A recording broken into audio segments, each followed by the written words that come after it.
दुर्योधन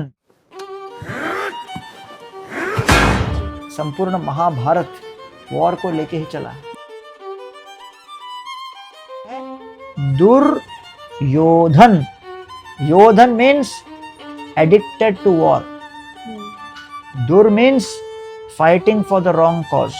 कि लाइफ में सबसे आगे हमको कौन सा चीज रखना चाहिए, अपने पैशन को या अपने जिम्मेदारियों को? You should have purpose in life, you should have principles, and you should have the right perspectives by which in spite of obstacles you continue the journey. आप मर्सिडीज में बैठे हो, रोल्स रॉयस में बैठे हो, ऑडी में बैठे हो, लेकिन आपका जीपीएस में एड्रेस ही नहीं है तो पूरा दिन भटकते ही रहोगे। तो कृष्ण अवश्य जेंजी को ये ज्ञान देते हैं कि कैसे ध्यान दो और अपने पोटेंशियल को पाओ। नमस्ते, मेरा नाम श्रीपर्णा बिस्वाल है। आप देख रहे हैं OTV टेक्स्ट। आज हमारे साथ है renowned spiritual leader and monk Prabhu ji Gaurang Das. Prabhu ji Hare Krishna. Hare Krishna. आइए शुरू करते एक छोटा सा सेशन उनके साथ।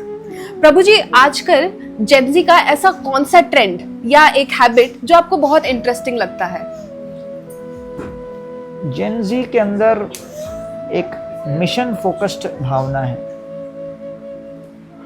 दे like to work for a purpose. तो ये बहुत इंटरेस्टिंग बात है। अगर वो कोई पर्पस से कन्विंस हो गए तो उसमें अपना जी जान भी देख सकते हैं। तो पर्पस ड्रिवन थॉट प्रोसेस मुझे बड़ा पसंद है। That's a great answer. Prabhu ji, अगर आज भगवान कृष्ण को इंस्टाग्राम पर एक पोस्ट करना होगा तो वो कौन से टॉपिक पर करेंगे? फोकस पर। क्योंकि सबसे बड़ी समस्या आज लैक ऑफ फोकस है, डिस्ट्रैक्शन है। तो इसलिए discipline is the fusion of intention with action. तो कृष्ण अवश्य जेंजी को ये ज्ञान देते कि कैसे ध्यान दो और अपने पोटेंशियल को पाओ। इससे याद आता है आपका book the art of focus. We all must read that. Prabhu ji, मेरा तीसरा प्रश्न आपसे ये है कि लाइफ में सबसे आगे हमको कौन सा चीज रखना चाहिए, अपने पैशन को या अपने जिम्मेदारियों को? भगवत गीता 3 बातों पे बल देता है। एक है पर्पस। जब पर्पस आपका उचित होगा, सो purpose is like putting the GPS address. आप मर्सिडीज में बैठे हो, रोल्स रॉयस में बैठे हो, ऑडी में बैठे हो, लेकिन आपका जीपीएस में एड्रेस ही नहीं है तो पूरा दिन भटकते ही रहोगे।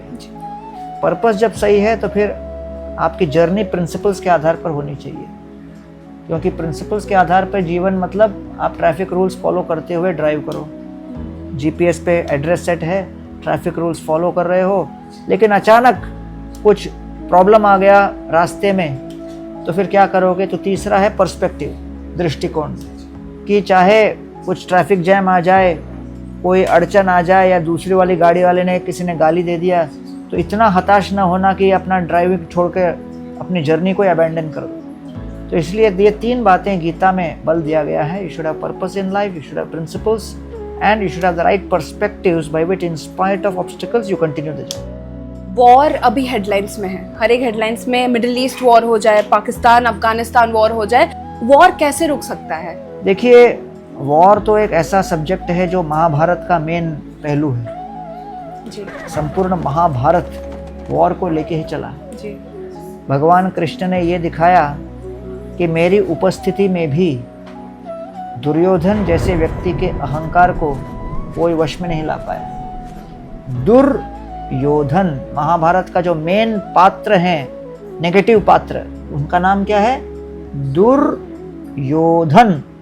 योधन means addicted to war, dur means fighting for the wrong cause, गलत लक्ष्य के लिए लड़ना।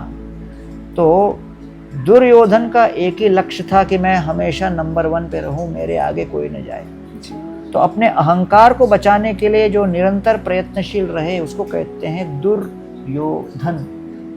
तो भगवान कहना चाहते हैं कि भाई किसी ने इस तरह का संकल्प कर लिया कि अपने अहंकार को बचाने के लिए मैं 64 करोड़ सैनिकों को भी डुबा दूंगा, 64 करोड़ स्त्रियों को विधवा बना दूंगा, तो वो है दुर्योधन की प्रवृत्ति। अब भगवान कहते हैं दुर्योधन की प्रवृत्ति वाली के सामने तो मैं भी कुछ नहीं कर पाता। तो इसलिए हम भी अर्जुन की तरह भगवत गीता के ज्ञान को अपने जीवन में उतारें, बाहर की परिस्थितियों पर भगवान श्री कृष्ण स्वयं वश नहीं कर पाए। सारथी बन के बैठे थे, चारों तरफ 64 करोड़ सैनिक थे, तो आप कह सकते हो अरे ये तो कृष्ण तो भगवान होते हुए भी फेल हो गए, he could not stop the war. लेकिन भगवान कहना चाहते हैं कि बाहरी जो युद्ध है, outside war is only a reflection of the internal war.